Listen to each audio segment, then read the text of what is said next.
ಮೊದಲನೇದಾಗಿ ರವಿ ಅಣ್ಣನವರಿಗೆ ಮತ್ತಷ್ಟು ಒಳ್ಳೇದಾಗಬೇಕು, ಆ ದೇವ್ರ ಆಶೀರ್ವದಿಸಬೇಕು ಅಂತ ಹೇಳ್ತಾ ವೇದಿಕೆಯಲ್ಲಿರೋ ಎಲ್ಲ ನನ್ನ ಸ್ನೇಹಿತರಿಗೆ ಒಂದು 15 ನಿಮಿಷ, ಯಾಕೆಂದ್ರೆ ಪ್ರತಿ ಡೈಲಾಗ್ಗೂ ಕ್ಲಾಪ್ ಹೊಡಿಬೇಕು ಅನ್ಸುತ್ತೆ, ಡೈಲಾಗ್ ಇಂಟ್ರಪ್ಟ್ ಆಗುತ್ತೆ ಗುರು. ಏನಿಯಾವ್ ಎಲ್ಲ ಮಂಡ್ಯದ ಜನತೆಗೆ ನಮಸ್ಕಾರ ಅಕ್ಕ. ಎಲ್ಲ ಯಂಗ್ಸ್ಟರ್ಸ್ ಇದ್ದೀರಾ, ಜೀವನದಲ್ಲಿ ಏನೋ ಸಾಧಿಸ್ಬೇಕು, ಅಚೀವ್ ಮಾಡಬೇಕು, ಕಡ್ದು ಕಟ್ಟೆ ಹಾಕ್ಬೇಕು ಅಂತ ಕನಸಿರುತ್ತೆ. ಏನಾದ್ರೂ ಅಚೀವ್ ಮಾಡೋಣ ಅಂದ್ರೆ ಅಭದ್ರತೆ ಬರುತ್ತೆ. 4 ಜನ ಮೆಚ್ಚೋ ತರ ಬದುಕೋಣ ಅಂದ್ರೆ 4 ಜನ ಸತ್ತೋಗ್ತಾರಲ್ಲ, ಆ ಕಾರಣಕ್ಕೆ ಯಾಕೆ ಅಚೀವ್ ಮಾಡಬೇಕು ಅನ್ಸ್ಬಿಡುತ್ತೆ. ಬಹಳಷ್ಟು ಜನ ಬ್ಯೂಟಿ ಇಲ್ಲ, ಸೌಂದರ್ಯ ಇಲ್ಲ ಅಂತ ಕೊರಗ್ತಾ ಇರ್ತಾರೆ. ನಾನು ಹೇಳ್ತಾ ಇರ್ತೀನಿ, ಐಶ್ವರ್ಯ ರೈ ಆಗಕ್ಕೆ ಅದೃಷ್ಟ ಇರ್ಬೇಕೇನೋ, ಮದರ್ ತೆರೇಸ್ ಆಗಕ್ಕೆ ಮನ್ಸಿದ್ರೆ ಸಾಕಲ್ಲ. ನೀವೆಲ್ಲ ಮದರ್ ತೆರೇಸಾ ತರ ಸೇವೆ ಮಾಡೋ ಮಟ್ಟಕ್ಕೆ ಬೆಳಿಬೇಕು ಅನ್ನೋದು ನನ್ನ ಆಸೆ. ಬಹಳಷ್ಟು ಜನ ಯುವಕ ಯುವತಿಯರಿಗೆ ಬದುಕೊಂದೊಂದ್ಸಲ ಬೇಜಾರಾಗುತ್ತೆ. ಬೆಳಗ್ಗೆ 9 ಗಂಟೆಗೆ ಸ್ಕೂಲ್ ಬೆಲ್ಲು ಬೇಜಾರು ತರಿಸುತ್ತೆ, ಅದೇ ಸ್ಕೂಲ್ ಬೆಲ್ಲು 4 ಗಂಟೆ ಖುಷಿ ಕೊಡುದ್ ಗುರು. ಟೈಮಿಗೆ ಕಾಯ್ಬೇಕಷ್ಟೇ, ಟೈಮಿಗೆ ಕಾಯ್ಬೇಕು. ಬಹಳಷ್ಟು ಜನ ದಂಪತಿಗಳಿದ್ದೀರಾ ಸರ್. ಈ ಮದುವೆ ಅನ್ನೋದೊಂದು ಬ್ಯೂಟಿಫುಲ್ ಜರ್ನಿ. ಮದುವೆ ಆಗಿರೋ ಮೊದಲನೇ ವರ್ಷ ಹೆಂಡತಿ ಮಾತನ್ನ ಗಂಡ ಕೇಳ್ತಾನೆ, 2ನೇ ವರ್ಷ ಗಂಡನ ಮಾತು ಹೆಂಡತಿ ಕೇಳ್ತಾರೆ, 3ನೇ ವರ್ಷ ಇವರಿಬ್ಬರು ಮಾತನ್ನ ಅಕ್ಕಪಕ್ಕದ ಮನೆಯವ್ರು ಕೇಳ್ತಾರೆ. ಇದು ದಾಂಪತ್ಯ, ಇದು ದಾಂಪತ್ಯ. ನಾನೆಲ್ರಿಗೂ ಹೇಳೋದಿಷ್ಟೇ, ಎಲ್ಲ ಯುವಕರಿದ್ದೀರಾ, ಬದುಕನ್ನ ಕಟ್ಕೋಬೇಕು ಅಂತಿದ್ದೀರಾ. ಜೀವನದಲ್ಲಿ ಗೆಲ್ಲೋದಿಕ್ 3 ಫಾರ್ಮುಲಾ ಇದೆ. ಮೊದಲನೇದು ಧೈರ್ಯ ಇರಬೇಕು, 2ನೇದು ತುಂಬಾ ಧೈರ್ಯ ಇರಬೇಕು, 3ನೇದು ಬಹಳ ಇಂಪಾರ್ಟೆಂಟ್, ಮೊದಲನೇದು 2ನೇದು ಮರ್ತೋಗ್ಬಾರ್ದು. ಗಟ್ಸ್ ಇದ್ರೇನೆ ಜೀವನದಲ್ಲಿ ಮೇಲ್ ಬರಕ್ ಸಾಧ್ಯ. ರವಿ ಅಣ್ಣಗಾಗ್ಲಿ ನಮ್ಮಂತವ್ರಿಗಾಗ್ಲಿ ರಾಜಕಾರಣದಲ್ಲಿ ಯಾವ ಆಸ್ತಿ ಅಂತಸ್ತು ಐಶ್ವರ್ಯ ಇತ್ತು ಅಂತ ವಿಧಾನಸೌಧಕ್ಕೆ ಹೋದ್ವಿ, ಗುಂಡಿಗೆ ಅನ್ನೋ ಗ್ರೌಂಡ್ ಅಲ್ಲಿ ಧೈರ್ಯ ಇತ್ತು. ನಾವೆಲ್ಲ ಸ್ಪೀಡ್ ಇರ್ಬೇಕಾಗಿರೋದು ಎನ್ಫೀಲ್ಡ್ ಅಲ್ಲ, ಫೀಲ್ಡ್ ಅಲ್ಲಿ. ಆವಾಗ್ಲೇ ರಾಯಲ್ ಆಗಿ ಬದುಕಕ್ಕಾಗೋದು ಅಂತ ನಂಬಿರೋರು. ಸುಮ್ನೆ ಗೆದ್ರೆ ವಿಕ್ಟರಿ, ಪಡಬಾರ್ದು ಕಷ್ಟಪಟ್ಟು ಗೆದ್ರೆ ಅದು ಹಿಸ್ಟರಿ. ನಾನೆಲ್ಲ ಇಲ್ಲಿ ಬಹಳಷ್ಟು ಜನ ತಂದೆ ತಾಯಿ ಅಂದ್ರೆ ಇದ್ದೀರಾ, ತಾಯಂದ್ರಿಗೆ ಒಂದು ಮಾತು ಹೇಳ್ಬೇಕು.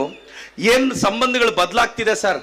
ಹಾಲಲ್ಲಿರೋ ಅಮ್ಮನಿಗೆ ಈಗೋ ಬಿಟ್ಟು ಐ ಲವ್ ಯು ಹೇಳೋಣ ಅಂದ್ರೆ ರೂಮಲ್ಲಿರೋ ಮಡದಿ ಮುನಿಸ್ಕೊಂತಾಳೆ ಅನ್ನೋ ಅಹಂ ಅಡ್ಡ ಬರುತ್ತೆ. ಏನ್ ಮಾಡೋದು? ಹಾಲಲ್ಲಿರೋ ಅಮ್ಮನ ಮುಖದಲ್ಲಿ ಸಂತೋಷ ನೋಡಿದ್ರೆ ರೂಮಲ್ಲಿರೋ ಮಡದಿ ಮುನಿಸ್ಕೊಂತಾಳೆ ಅಂತ ಯೋಚನೆ ಮಾಡದೆ ಯಾವ ಸಂಸಾರಗಳು ನೆಮ್ಮದಿಯಾಗಿರಕ್ಕೆ ಸಾಧ್ಯ ಇಲ್ಲ. ನಾನೆಲ್ಲ 1-2 ಮಕ್ಕಳಿಗೆ ಜನ್ಮ ಕೊಟ್ಟರು ಎಲ್ಲ ಪೋಷಕರಿಗೊಂದು ರಿಕ್ವೆಸ್ಟ್ ಮಾಡ್ತೀನಿ, ಸರ್ ಕ್ಲೀನಾಗಿ ಯೋಚನೆ ಮಾಡಿ. ನಿಮ್ಗೊಂದು ಮಗನೋ ಮಗಳು ಆದ್ಮೇಲೆ ನೀವು 20-25 ವರ್ಷ ಒಳ್ಳೆ ಸ್ಕೂಲ್ಗೆ ಹಾಕ್ಬೇಕು, ಡಾಕ್ಟರ್ ಮಾಡಬೇಕು, ಇಂಜಿನಿಯರ್ ಮಾಡಬೇಕು, CA ಮಾಡಿಸ್ಬೇಕು, US ಕಳಿಸ್ಬೇಕು. ನೀವು 25-30 ವರ್ಷ ಬದುಕೋದೇ ನಿಮ್ಮ ಮಕ್ಕಳಿಗೋಸ್ಕರ. ಸಪೋಸ್ ನಿಮ್ಮ ತಾಯಿಗೂ ಚೆನ್ನಾಗಿಲ್ಲ, ನಿಮ್ಮ ಮಗಳಿಗೂ ಚೆನ್ನಾಗಿಲ್ಲದೆ ಇದ್ರೆ ನೀವು ನಿಮ್ಮ ಮಗಳನ್ನೇ ಫಸ್ಟ್ ಹಾಸ್ಪಿಟ್ಲಿಗೆ ಕರ್ಕೊಂಡು ಹೋಗೋದು, ಅಮ್ಮ ಮಾತ್ರ ಯಾಕೋ ಸರಿ ಹೋಗುತ್ತೆ ಅಂತ. ಸರ್ ಒಂದು ಸತ್ಯ ಮರ್ತೋಗ್ತಾ ಇದ್ದೀರಾ. ನಿಮಗೆ ಮದುವೆ ಆಗಿ ಮಕ್ಕಳಾದ್ಮೇಲೆ ನಿಮಗೆ ನಿಮ್ಮ ಮಕ್ಕಳು ಮುಖ್ಯ ಆದ್ರೂ ನಿಮ್ಮ ತಂದೆ ತಾಯಿಗಿಂತ ನಿಮ್ಮ ಮಕ್ಕಳಿಗೂ ಅವ್ರ ಮಕ್ಕಳೇ ಮುಖ್ಯ ಆಗ್ತಾರೆ, ನೀವಲ್ಲ.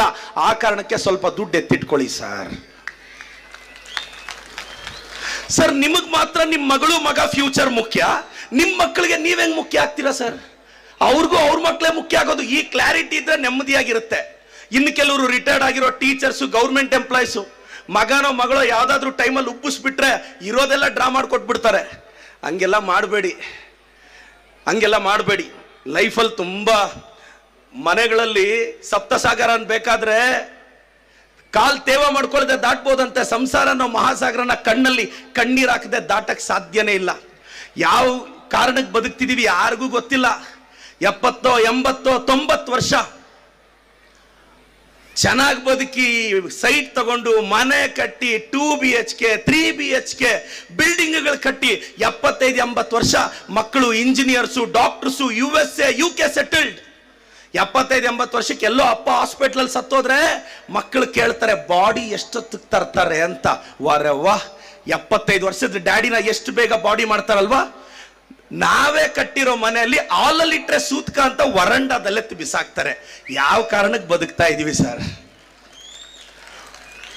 ದೇವ್ರಂತ ಮನುಷ್ಯ ಸತ್ತೋದ್ರೆ ಗಂಜಳ ಹಾಕೊಂಡು ಮನೆ ಒಳಗೆ ಬರ್ತಾರೆ. ಏನು ಶ್ರೇಷ್ಠತೆ ಸರ್ ನಮ್ದು. ತಿಥಿಯಲ್ಲಿ ಊಟ ಮಾಡಲ್ಲ ಅಂತಾರೆ, ಆ ಮನೆಯಲ್ಲಿ 100 ಸಲ ಊಟ ಮಾಡಿರ್ತಾರೆ. ಜಮೀನೇನಾದ್ರೂ 4-5 ಕೋಟಿ ಹೋದ್ರೆ ಸೆಂಟರಲ್ಲಿ ಹಾಕೋದೇ ಇಲ್ಲ, ಮೂಲೆಯಲ್ಲೆತ್ತು ಬಿಸಾಕ್ತಾರೆ. ಮೂಲೆಯಲ್ಲಿ 4 ಕುಂಟೆ ವೇಸ್ಟ್ ಆಗುತ್ತೆ ಅಂದ್ರೆ ಜನರಲ್ ಸ್ಮಶಾನಕ್ಕೋ ಬರ್ನಿಂಗ್ ಸೆಂಟರ್ಗೋ ಕರ್ಕೊಂಡೋಗಿ ಬಿಸಾಕ್ತಾರೆ. ಯಾವ ಕಾರಣಕ್ಕೆ ಬದುಕ್ತಾ ಇದೀವಿ? ಇರೋಷ್ಟು ದಿನ ನೆಮ್ಮದಿಯಾಗಿರೋದು. ದಯವಿಟ್ಟು ಹಿರಿಯರು ಇದನ್ನ ಅರ್ಥ ಮಾಡ್ಕೋಬೇಕು. ಹಿರಿಯರು ಇದನ್ನ ಅರ್ಥ ಮಾಡ್ಕೊಂಡ್ರೆ ಬದುಕು ಚೆನ್ನಾಗಿರುತ್ತೆ. ಇನ್ನು ನಮ್ಮ ಯಂಗ್ಸ್ಟರ್ಸು ಏನೊಂದು 16-18 ವರ್ಷ, 16ರಿಂದ 18 ವರ್ಷ, ನಮ್ಮಪ್ಪ ಗ್ರೇಟ್. 18ರಿಂದ 25 ವರ್ಷ ನೀನು ಸುಮ್ಮನೆ ಇರಪ್ಪ. 25ರಿಂದ 30 ವರ್ಷ ನಿನ್ಗೇನು ಗೊತ್ತಾಗಲ್ಲ, ಸುಮ್ಮನೆ ಇರಪ್ಪ. 40ರಿಂದ 50 ವರ್ಷ, ಅಮ್ಮ ಅಪ್ಪನ್ನ ಸೈಲೆಂಟ್ ಆಗಿರಕ್ಕೆ ಕೇಳು ಅಂತ. ಪ್ರತಿಯೊಬ್ಬ ಮಗನಿಗೆ ಅಪ್ಪ ಯಾವಾಗ ಗ್ರೇಟ್ ಅನಿಸ್ತಾನೆ ಗೊತ್ತಾ? ನನಗೆ ನಮ್ಮ ಅಪ್ಪ ಗ್ರೇಟ್ ಅನ್ಸೋ ಅಷ್ಟೊತ್ತಿಗೆ ನನ್ನ ಮಗನಿಗೆ ನಾನು ರಾಂಗ್ ಆಗಿರ್ತೀನಿ ಸರ್, ಆವಾಗಲೇ ನಮ್ಮ ಅಪ್ಪ ನಮಗೆ ಗ್ರೇಟ್ ಅನ್ಸೋದು. ಒಂದು 25 ವರ್ಷ ಮಕ್ಕಳನ್ನ ಬೆಳೆಸಿ ಸ್ವಲ್ಪ ದುಡ್ಡು ಪೋಸ್ಟ್ ಆಫೀಸಲ್ಲೋ, ನಾವು ಹೆಂಗೂ ಗೃಹಲಕ್ಷ್ಮಿ ಕೊಡ್ತಿದ್ದೀವಿ 24,000 ಎತ್ತಿಟ್ಕೊಳ್ರಕ್ಕ. 24,000 ಬರ್ತಿದೆ, ದಯವಿಟ್ಟು ಕೊಟ್ಬಿಡ್ಬೇಡ್ರಕ್ಕ ಮಕ್ಕಳಿಗೆ. ಅಕ್ಕ, ಒಬ್ಬ ಹುಡುಗನಿಗೆ ತಾಯಿ ಮುಖ್ಯನ ಹೆಂಡತಿ ಮುಖ್ಯನ ಅಂದರೆ ಪಬ್ಲಿಕ್ ಸ್ಪೀಚಲ್ಲಿ ಡೈಲಾಗ್ ಹೇಳ್ಬೋದು, ಇಬ್ರು ಮುಖ್ಯ, ನನಗೆ ತಾಯಿನೇ ಮುಖ್ಯ ಅಂತ. ಆದರೆ 99% ಅವ್ರ ಇನ್ಕ್ಲಿನೇಷನ್ ಹೆಂಡತಿ ಕಡೆನೇ ಇರುತ್ತೆ, ಹೆಂಡತಿ ಕಡೆನೇ ಇರುತ್ತೆ. ನಿಮ್ಗೆ ಭಾಳಷ್ಟು ಜನಕ್ಕೆ ಗೊತ್ತಾ ಸರ್, ಈ ಬ್ಯಾಚುಲರ್ ಹುಡುಗರು, ಮದುವೆ ಆಗದೆ ಇರೋ ಹುಡುಗರು ದೇವಸ್ಥಾನಕ್ಕೆ ಹೋಗ್ತಾರೆ, ಅಂಕಲ್ಗಳು ದೇವಸ್ಥಾನಕ್ಕೆ ಹೋಗ್ತಾರೆ. ಯಾಕೆ ಗೊತ್ತಾ? ಮದುವೆ ಆಗದೆ ಇರೋ ಹುಡುಗರು ದೇವಸ್ಥಾನಕ್ಕೆ ಹೋಗಿ ದೇವ್ರನ್ನ ಕೇಳ್ತಾರೆ, ದೇವ್ರೇ ಒಳ್ಳೆ ಹುಡುಗಿನ ಕೊಟ್ಟು ಮದುವೆ ಮಾಡು ಅಂತ. ಅಂಕಲ್ಗಳು ಯಾಕೆ ಹೋಗ್ತಾರೆ ಗೊತ್ತಾ ದೇವಸ್ಥಾನಕ್ಕೆ? ದೇವ್ರನ್ನ ಕೇಳಕ್ಕೆ. ಏನು ಕೇಳ್ದೆ ನೀನು ಏನು ಕೊಟ್ಟೆ ಅಂತ ಕೇಳಕ್ಕೆ ಹೋಗ್ತಾರೆ. ಎಲ್ಲ ಗಂಡಸರು ಚಪ್ಪಾಳೆ ಹೊಡಿತಾ ಇದ್ದಾರೆ. ಎಲ್ಲ ಯಂಗ್ಸ್ಟರ್ಸ್ ಇದ್ದೀರಾ, ದಯವಿಟ್ಟು ಪ್ರೀತಿ, ಪ್ರೇಮ, ಪ್ಯಾರ್, ಮೊಹಬ್ಬತ್, ಇಷ್ಕ್ ಒಂದು 18-20 ವರ್ಷಕ್ಕೆ ಬಂದಿದ ತಕ್ಷಣ ಅವ್ರು ಇಲ್ಲ ಅಂದರೆ ಸತ್ತೋಗ್ತೀನಿ. ಇನ್ನು ಕೆಲವರು ಹುಡುಗರು ಸ್ಯೂಸೈಡ್ ಮಾಡ್ಕೊತಾರೆ. ಏಯ್, ಒಬ್ಬ ಹುಡುಗಿನ ಪ್ರೀತಿಸೋದು ಅಂದರೆ ಅವಳಿಗೋಸ್ಕರ ಸತ್ತೋಗೋದಲ್ಲ ಮಗ, ಎಷ್ಟೇ ಕಷ್ಟ ಆದರೂ ಅವಳಿಗೋಸ್ಕರ ಬದುಕೋದಲ್ಲ. ಅದು ಪ್ರೀತಿ ಅಂದರೆ, ಅದು ಪ್ರೀತಿ ಅಂದರೆ ಸ್ಯೂಸೈಡ್ ಮಾಡ್ಕೊಂಡು ಸತ್ತೋಗೋದಲ್ಲ. ಎಸ್, ಪ್ರೀತಿ ಅಂದರೆ ಬೈಕಿನ ಹಿಂದೆ ಖಾಲಿ ಇರೋ ಸೀಟ, ಪ್ರೀತಿ ಅಂದರೆ ಕಾಡುವ ಒಂಟಿತನಕ್ಕೆ ಉತ್ತರವ, ಪ್ರೀತಿ ಅಂದರೆ ಮನೆಯಲ್ಲಿ ಸಿಗೋದನ್ನ ಮತ್ತೆಲ್ಲೋ ಹುಡುಕುವ ಪ್ರಯತ್ನವ. ಪ್ರೀತಿ ಅಂದರೆ ಏನು? ಪದೇ ಪದೇ ಪದೇ ಪದೇ ಪದೇ ಪದೇ ಪ್ರೀತಿಸ್ಬೇಕು. ಸಾಧ್ಯ ಆದರೆ ಒಬ್ಬರನ್ನೇ, ಅದೇ ಅಸಾಧ್ಯ ಮಗ, ಅದೇ ಪ್ರಾಬ್ಲಮ್. ನಾನು ಎಲ್ರಿಗೂ ಹೇಳ್ತೀನಿ, ಎಲ್ಲ ತಾಯಂದ್ರಿದ್ದೀರಾ, ಅಕ್ಕ 2-3 ಜನ ಮಕ್ಕಳನ್ನ ಬೆಳೆಸಿ ಚೆನ್ನಾಗಿ ಓದಿಸಿರ್ತೀರಾ. ಭಾಳಷ್ಟು ಜನಕ್ಕೆ ಗೊತ್ತಿಲ್ಲದೆ ಇರೋದೇನು ಅಂದರೆ, ನಿನ್ನ ಫೇವ್ರೇಟ್ ಹೀರೋ ಯಾರು ಅಂದರೆ ಒಬ್ಬೊಬ್ರು ಒಂದೊಂದು ಹೆಸರು ಬರೀತಾರೆ. ನಿನ್ನ ಫೇವ್ರೇಟ್ ಹೀರೋ ಏನಾರಂದ್ರೆ ಒಬ್ಬೊಬ್ರು ಒಂದೊಂದು ಹೆಸರು ಬರೀತಾರೆ. ಈ ಸಲ ಸ್ಲ್ಯಾಮ್ ಬುಕ್ಕಲ್ಲಿ ಬರೀ ಮಗ, ನಿನ್ನ ಫೇವ್ರೇಟ್ ಹೀರೋ ಯಾರಂದ್ರೆ ನಿಮ್ಮ ಅಪ್ಪ ಅಂತ. ಯಾಕೆಂದ್ರೆ ಆಕ್ಟಿಂಗ್ ಮಾಡದೆ ಹೀರೋಯಿಸಮ್ ತೋರಿಸ್ದವ್ ನಿಮ್ಮ ಅಪ್ಪ ಒಬ್ಬನೇ. ಅಡಿಗೆ ಮನೇಲಿ ಬೆಳಗ್ಗೆ 5 ಗಂಟೆಗೆ ಎದ್ದು ಗ್ಲಾಮರ್ ಕಳ್ಕೊಂಡಿದ್ದಕ್ಕೆ ನಿನ್ನ ಬದುಕಲ್ಲಿ ಗ್ರಾಮರ್ ಬಂದಿದ್ದು ಅನ್ನೋದು ಬಹಳಷ್ಟು ಜನ ಮರ್ತೋಗ್ಬಾರ್ದು. ಬೆಟ್ಟದ ಮೇಲಿರುವ ದೇವರಿಗಿಂತ ಬೈದು ಬುದ್ಧಿ ಹೇಳೋ ಅಪ್ಪ ದೊಡ್ಡವನು, ಗರ್ಭಗುಡಿಯಲ್ಲಿರುವ ದೇವತೆಗಿಂತ ಜನ್ಮ ಕೊಟ್ಟ ತಾಯಿ ದೊಡ್ಡವಳು ಅಂತ ಎಲ್ಲರೂ ಯಂಗ್ಸ್ಟರ್ಸ್ ಯಾವತ್ತು ಅನ್ಕೊಂತಾರೋ ಆವತ್ತು ಜೀವನ ಚೆನ್ನಾಗಿರುತ್ತೆ. ನಾನು ಯಾಕೆ ಇಷ್ಟು ಮಾತಾಡ್ತೀನಿ ಗೊತ್ತಾ? ನಾನು ಚಿಕ್ಕ ವಯಸ್ಸಲ್ಲಿ ತಂದೆ ತಾಯಿನ ಕಳ್ಕೊಂಡವನು. ಮುತ್ತೈದು ವಿಧವೆ ಬಾಧೆ ಏನು ಅಂತ ಮುತ್ತೈದೆಗೆ ಅರ್ಥ ಆಗಲ್ಲ ಅಕ್ಕ. ಏನೋ ಸಮಾಧಾನ ಮಾಡ್ಬೋದು, ಸುಮ್ಮನೆ ಇರಕ್ಕ, ಏನಾಗಲ್ಲ ಅಂತ. ತಂದೆ ತಾಯಿ ವ್ಯಾಲ್ಯೂ ಏನು ಅಂತ ಕಳ್ಕೊಂಡಂತ ನಮ್ಮಂತವ್ರಿಗೆ ಗೊತ್ತಾಗುತ್ತೆ. ನಾನು ಹೇಳೋದಿಷ್ಟೇ, ಫ್ಯಾಮಿಲಿ ಅಂದರೆ FAMILY, father and mother, I love you ಅಂತ ತಂದೆ ತಾಯಿನ ನಾವು ಪ್ರೀತಿಸ್ಬೇಕು. ಸಾಧ್ಯ ಆದರೆ ಈಗೋ ಇಲ್ಲದೆ ನೋಡಿ, ಒಂದು 18-20 ವರ್ಷಕ್ಕೆ ಬಂದಿರೋ ಮಕ್ಕಳು ತಂದೆಗೆ ಹೋಗಿ ಪ್ರತಿಷ್ಠೆ ಅಡ್ಡ ಬಂದ್ಬಿಡುತ್ತೆ. ಹ್ಯಾಪಿ ಬರ್ಡೇ ಡ್ಯಾಡಿ ಅಂತ ಹೇಳಕ್ ಮುಜುಗರ ಆಗುತ್ತೆ. ಸಂಪ್ರದಾಯನೋ ಇಲ್ಲ ಅಡ್ವಾನ್ಸ್ಮೆಂಟೋ ಗೊತ್ತಿಲ್ಲ, ಎಷ್ಟೋ ಮನೆಗಳಲ್ಲಿ ವಿಶ್ ಮಾಡೋಕ್ಕೆ ಹಿಂಜರಿತಾರೆ. ಯಾಕೆಂದ್ರೆ ಬೆಳೀತಾ ಬೆಳೀತಾ ಗರ್ಲ್ ಫ್ರೆಂಡ್ಗೋ ಬಾಯ್ ಫ್ರೆಂಡ್ಗೋ 12 ಗಂಟೆವರೆಗೂ ಎದ್ದಿದ್ದು ಫಸ್ಟ್ ವಿಶ್ ನಂದೇ. ಏನು ಮಾಡೋದು? ದಯವಿಟ್ಟು ನಾನೆಲ್ಲ ಯುವಕ ಯುವತಿಯರಿಗೆ ಹೇಳ್ತಾ ಇದ್ದೀನಿ. ಇನ್ನು ಭಾಳಷ್ಟು ಜನ, ಅಕ್ಕ ನಿಮ್ಮ ಮಕ್ಕಳು ಎಲ್ಲ ಚೆನ್ನಾಗಿ ಓದ್ತಿರ್ತಾರೆ ಅನ್ಕೋಬೇಡಿ. ಒಂದ್ಸಲ SLC ಎಕ್ಸಾಮ್ ಈಗ ಹತ್ರ ಬರ್ತಿದೆ. ಇವನು ಈ ಅಕ್ಕಿ ಡಬ್ಬದಲ್ಲಿ ರಾಗಿ ಡಬ್ಬದಲ್ಲಿ ದುಡ್ಡು ಎತ್ತಿಟ್ರೆ ಇವನು ಎತ್ಕೊಂಡೋಗಿ ಖರ್ಚು ಮಾಡಿಬಿಡ್ತಿದ್ನಂತೆ. ಆ ಕಾರಣಕ್ಕೆ ಅವ್ರ ತಾಯಿ ಒಂದು ಐಡಿಯಾ ಮಾಡಿದ್ರು. 4-5 ತಿಂಗಳಾಯ್ತು, SLC ಎಕ್ಸಾಮ್ ಮುಗಿದೋಯ್ತು. ಒಂದಿನ ಅವ್ರ ಅಮ್ಮನ ಕೇಳ್ದ, ಅಮ್ಮ ಲಾಸ್ಟ್ 4 ತಿಂಗಳಿಂದ ಜನವರಿ ಫೆಬ್ರವರಿ ಮಾರ್ಚ್ ಏಪ್ರಿಲ್ ಎಲ್ಲ ಹುಡುಕ್ತಾ ಇದ್ದೀನಿ, ಮನೇಲಿ ₹1 ಸಿಕ್ತಿಲ್ಲ, ಮನೆಯೆಲ್ಲ ಹುಡುಕ್ಬಿಟ್ಟಿದ್ದೀನಿ, ನೀನು ಎಲ್ಲಿ ಇಡ್ತಿದ್ದೆ ಅಮ್ಮ ಅಂದ್ರೆ, ನೀನು ಟೆಕ್ಸ್ಟ್ ಬುಕ್ಸ್ ಅಲ್ಲಿ ಬಚ್ಚಿಡ್ತಿದ್ನೋ ಅದೊಂದೇ ನೀನು ಸರಿಯಾಗಿ ನೋಡದೆ ಇರೋದು ಮನೆಯಲ್ಲಿ ಅಂತ. ದಯವಿಟ್ಟು ಟೆಕ್ಸ್ಟ್ ಬುಕ್ ಅಲ್ಲಿ ನೀವು ದುಡ್ಡಿಟ್ಟು ನೋಡಿ, ಅದು ಮ್ಯಾಥಮೆಟಿಕ್ಸ್ ಫಿಸಿಕ್ಸ್ ಬುಕ್ ಅಲ್ಲೋ ಇಡಿ, ನಿಮ್ಮ ಹುಡುಗ ವರ್ಷ ಪೂರ್ತಿ ಸೇಫ್. ನವಿಲ್ಗೆರೆ ಬೇರೆ ಇಟ್ಟು ಇಡೀ ಪರವಾಗಿಲ್ಲ. ಒಂದು ನಾನು ಎಲ್ರಿಗೂ ರಿಕ್ವೆಸ್ಟ್ ಮಾಡೋದಿಷ್ಟೇ, ನಿಮ್ಮ ಜೀವನ ಚೆನ್ನಾಗಿರ್ಬೇಕು ಸರ್. ಮಂಡ್ಯದ ಜನದ ಆಶೀರ್ವಾದ ನಮ್ಮೆಲ್ಲರ ಮೇಲೆ ಇದೆ, ನಮ್ಮ ರವಿ ಅಣ್ಣ ಮೇಲೆ ಇರಬೇಕು. ಅವ್ರನ್ನ ತಾವು ಮತ್ತೊಮ್ಮೆ ಆಶೀರ್ವದಿಸ್ಬೇಕು. ನಾನೆಲ್ಲರಿಗೂ, ಪೋಷಕರಿಗೂ, ಮಂಡ್ಯದ ಜನತೆಗೆ, ಎಲ್ಲ ಯುವಕರಿಗೆ, youths R not useless but they are used less ಅಂತ. ನಾವು ಯಾರು ಯೂಸ್ಲೆಸ್ ಅಲ್ಲ. ಒಂದು ಮಿಡಲ್ ಕ್ಲಾಸ್ ಹುಡುಗರು, ಮಿಡಲ್ ಕ್ಲಾಸ್ ಹುಡುಗಿರು ಧೈರ್ಯವಾಗಿರಿ. ಮತ್ತೆ ಬಹಳಷ್ಟು ಜನ ಯುವತಿಯರು ಸೋಷಿಯಲ್ ಮೀಡಿಯಾದಲ್ಲಿ ಯಾವುದೋ ಒಂದು ಕೆಟ್ಟ ಪೋಸ್ಟ್ ಬಂತು, ಕೆಟ್ಟ ಕಾಮೆಂಟ್ ಬಂತು ಅಂತ ಕೆಲವರು ಹುಡುಗಿರು ಸೂಸೈಡ್ ಮಾಡ್ಕೊಂತಾರೆ, ಕೆಲವರು ಹುಡುಗಿರು ಡಿಸ್ಟರ್ಬ್ ಆಗ್ತಾರೆ. ತಾಯಿ ಒಂದ್ ನೆನಪಿಟ್ಕೊಂಡು, ನಿನಗೆ ಕ್ಯಾರೆಕ್ಟರ್ ಸರ್ಟಿಫಿಕೇಟ್ ಕೊಡಬೇಕಾಗಿರೋದು 4 ಗೋಡೆಗಳ ಮಧ್ಯೆ ನಿನ್ನನ್ನು ಕಟ್ಕೊಳ್ಳೋ ನಿನ್ನ ಗಂಡ ಹತ್ರ ಕೇಳು ಆ ಕ್ಯಾರೆಕ್ಟರ್ ಸರ್ಟಿಫಿಕೇಟ್ನ. ಕಿತ್ತೋಗಿರೋರ ಹತ್ರ ಎಲ್ಲ ಎಕ್ಸ್ಪೆಕ್ಟ್ ಮಾಡೋದು ತಪ್ಪಲ್ವಮ್ಮ. ಕ್ಯಾರೆಕ್ಟರ್ ಅನ್ನೋದು ನಿನ್ನ ಪರ್ಸನಲ್ ಅಸೆಟ್ ತಾಯಿ. Don't make it A public. ಯಾವನ ಹತ್ರ senior, junior, classmate, friend, street ಅಲ್ಲಿ ಹೋದವನು, ಮತ್ತೆ ತಂದೆ ತಾಯಿನೂ ಅಷ್ಟೇ ಸರ್. ಎಲ್ಲದಕ್ಕೂ ಕಂಪ್ಯಾರಿಸನ್. ನೋಡು, ಅವ್ರ ಕಡೆ ನೋಡು, ಇವ್ರ ಕಡೆ ನೋಡು, ಅವನ ಕಡೆ ನೋಡು. ಸರ್, ಒಂದೇ ನನ್ನ ಕ್ವಶನ್, ಪಕ್ಕದ ಮನೆಯವನ್ನೋ ಬೀದಿಯಲ್ಲಿರೋನೋ ನೆಂಟ್ರನ್ನೋ ಕೇಳಿ ಮಗ ಮಗಳನ್ನ ಭೂಮಿಗೆ ತಂದಿದ್ರಾ? ಇಲ್ಲ ತಾನೆ. ಈಗ ಯಾವಾಗ ಸರ್ ಬೆಳೆಸೋವಾಗ ಪ್ರತಿಯೊಬ್ಬರಿಗೂ ಕಂಪೇರ್ ಮಾಡಿ ಇಡ್ತೀರಾ, ಪ್ರತಿಯೊಂದಕ್ಕೂ. ಮತ್ತೆ ನೋಡೋ, 98% ನೀನು ಇದೆಯಾ ಸರ್? ಹುಲಿ ಹೊಟ್ಟೆ ಅಲ್ಲಿ ಹುಲಿನೇ ಅಲ್ವಾ ಸರ್ ಹುಟ್ಟೋದು? ನಿಮ್ಮ ಹೊಟ್ಟೆಯಿಂದ ಬಂದವನಲ್ಲ ಸರ್. ನೀವು ಬೈದ್ರೆ ಹೆಂಗೆ? ಅದನ್ನ ಮರ್ತೋಗ್ಬಾರ್ದಲ್ಲ. ನೀವು ಹೇಳ್ತೀರಾ ಹುಲಿ ಹೊಟ್ಟೆಯಿಂದ ಹುಲಿನೇ ಬರೋದು ಅಂತ. ಒಂದ್ಸಲ ತಂದೆ ಮಗ ಕಾರಲ್ಲಿ ಹೋಗ್ತಾ ಇದ್ರಂತೆ. ಕಾರ್ 70 ಹೋಗ್ತಿದೆ, ಮಾರುತಿ. ಪಕ್ಕದಲ್ಲಿ BMW ಪಾಸ್ ಆಯ್ತಂತೆ. ಮಗ ಎತ್ಕೊಂಡು, ಅಪ್ಪ ಅಪ್ಪ ಅಪ್ಪ ಪ್ಲೀಸ್ ಆ ಕಾರ್ನ ಸೈಡ್ ಹೊಡಿ ಅಂದ್ರೆ, ಏಯ್ ಸೈಡ್ ಹೊಡಿಯಕ್ಕಾಗಲ್ಲ, ಸುಮ್ಮನೆ ಇರೋ. ಅಪ್ಪ ಬೇಗ ಸೈಡ್ ಹೊಡಿ ಪ್ಲೀಸ್. ಸೈಡ್ ಹೊಡಿಯಕ್ಕಾಗಲ್ವೋ? ಯಾಕಪ್ಪ? ಅದು 2 ಕೋಟಿ ರೂಪಾಯಿ ಕಾರ್ BMW, ನಮ್ದು ಮಾರುತಿ ವ್ಯಾನು.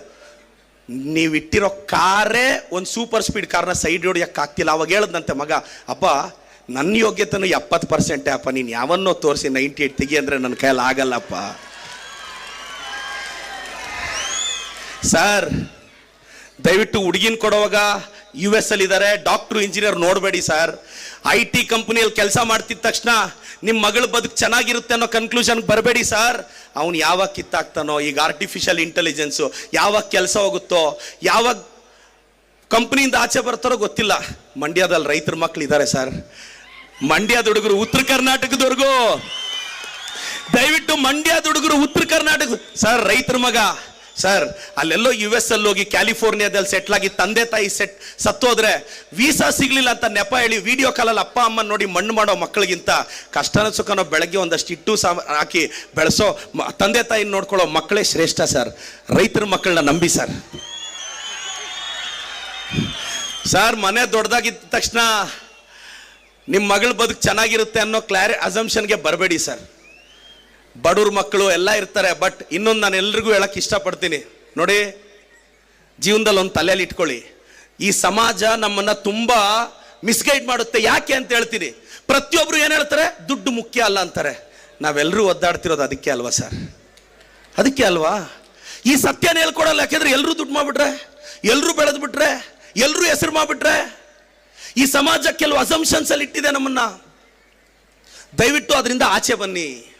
ಹೆಸರು ಮಾಡಬೇಕು, ಬೆಳಿಬೇಕು. ಇನ್ನು ಕೆಲವರು ಹೇಳ್ತಾರೆ ನಾವು ಚೆನ್ನಾಗಿ ಕಷ್ಟಪಟ್ಟು ಬೆಳೆದು ಎಲೆ ಮರೆಕಾಯಿ ತರ ಇರಬೇಕು ಅಂತ. ನಾನು ಹೇಳ್ತೀನಿ, ನೀನ್ ಗೆದ್ದ ಮೇಲೆ ಎಲೆ ಮರೆಕಾಯಿ ತರ ಇರಂಗಿದ್ರೆ ಯಾಕೆ ಕಷ್ಟಪಟ್ಟೆ ಅನ್ನೋದು ನನ್ನ ಕ್ವಶನ್. ಇರೋಗು ಇವಾಗಲೇ ಆರಾಮಾಗಿ ಎಲೆ ಮರೆಕಾಯಿ ತರ. ನೀನ್ ಗೆಲ್ಲಬೇಕು, ಹೇಳಬೇಕು, ನಾನಿದ್ದೀನಿ ಅಂತ ನಿನ್ ಬಗ್ಗೆ ಹೇಳಕ್ ನಿನಗೆ ಮುಜುಗರ ಆದ್ರೆ ಬೇರೆಯವ್ರಿಗೇನು ಕೆಲಸ ನಿಮ್ ಬಗ್ಗೆ ಹೇಳಕ್ಕೆ? ದಯವಿಟ್ಟು ನಿಮ್ ಬಗ್ಗೆ ಹೇಳಿ ಸರ್. ಜೀವನದಲ್ಲಾಗ್ಲಿ ವಾಟ್ಸಪ್ ಅಲ್ಲಾಗ್ಲಿ ಜನ ಸ್ಟೇಟಸ್ ನೋಡೋದು, ಇನ್ನೇನು ನೋಡಲ್ಲ. ಜೀವನದಲ್ಲಾಗ್ಲಿ ವಾಟ್ಸಪ್ ಅಲ್ಲಾಗ್ಲಿ ಸ್ಟೇಟಸ್ ನೋಡೋದು. ಇದನ್ನ ತಲೆಯಲ್ಲಿ ಇಟ್ಕೊಳ್ಳಿ. ನಮ್ಮೆಲ್ಲ ಯಂಗ್ಸ್ಟರ್ಸ್ 1-2 ವರ್ಷ, 3 ವರ್ಷ, 4 ವರ್ಷ ಏನ್ ಮನೆಗಳಲ್ಲಿ ಜೆಂಟಲ್ಮ್ಯಾನ್ಗಳ ತರನೇ ಕಾಣಿಸ್ತಿರ್ತೀರಾ. ಮನ್ಸಲ್ಲಿ ಯಾವುದೋ ಹುಡುಗಿನ ಹಾಕೊಂಡು ಅವಳಿಲ್ಲ ಅಂದ್ರೆ ಸತ್ತೋಗ್ಬೇಕು ಅನ್ನೋ ರೇಂಜಿಗೆ ಬಂದಿರ್ತೀರಾ. ಇನ್ನು ಹುಡುಗಿರು ಅಷ್ಟೇ, ಹುಡುಗರು ಅಷ್ಟೇ, ಅತಿ ತರ ಮಾಡಿರ್ತಾರೆ.